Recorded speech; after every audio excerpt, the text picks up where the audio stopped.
ងពលសៀមបាញ់ខ្មួលខ្មាញ់លើភ្នំ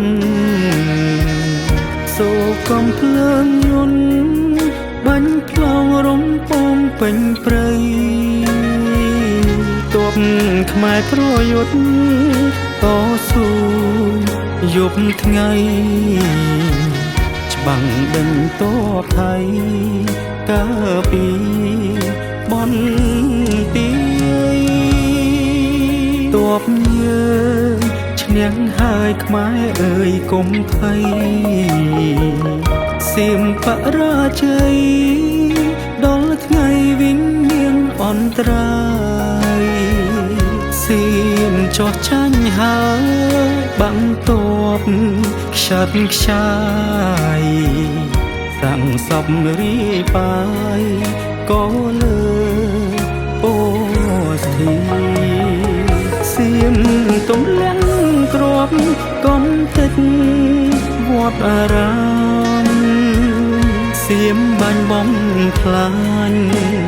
ប្រាសាទព្រះវិហារយើងជាកូនខ្មែរត្រូវ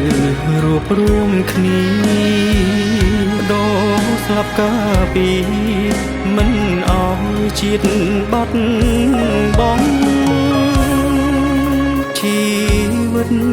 ជូនជាតិធាតជូនគ្រួសារសុខចិត្តមរណាឲ្យតែជាតិបានគង់វង្សបើសិនខ្ញុំស្លាប់សូមធ្វើបុណ្យខ្ញុំផងសូមយកទង់ជាតិក្របសពផងមុនពេលបូជា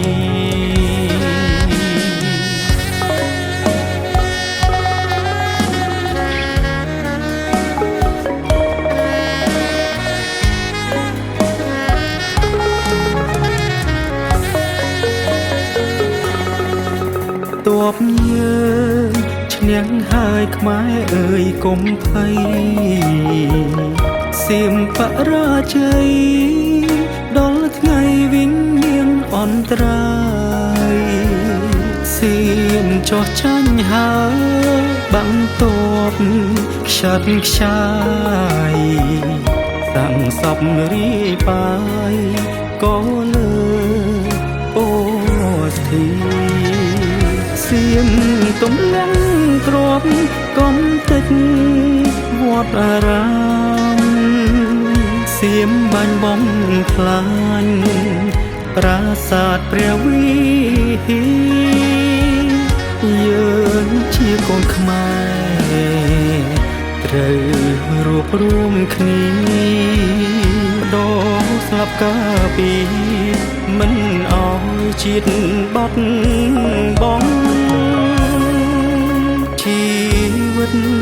ជូនជាតិធាតជូនគ្រួសារសុខចិត្តមរណា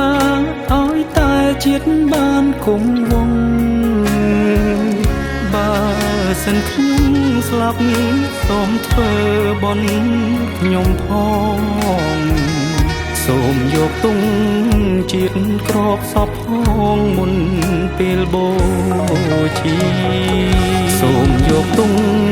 ជាតិក្របសពផងមុនពេលបូជា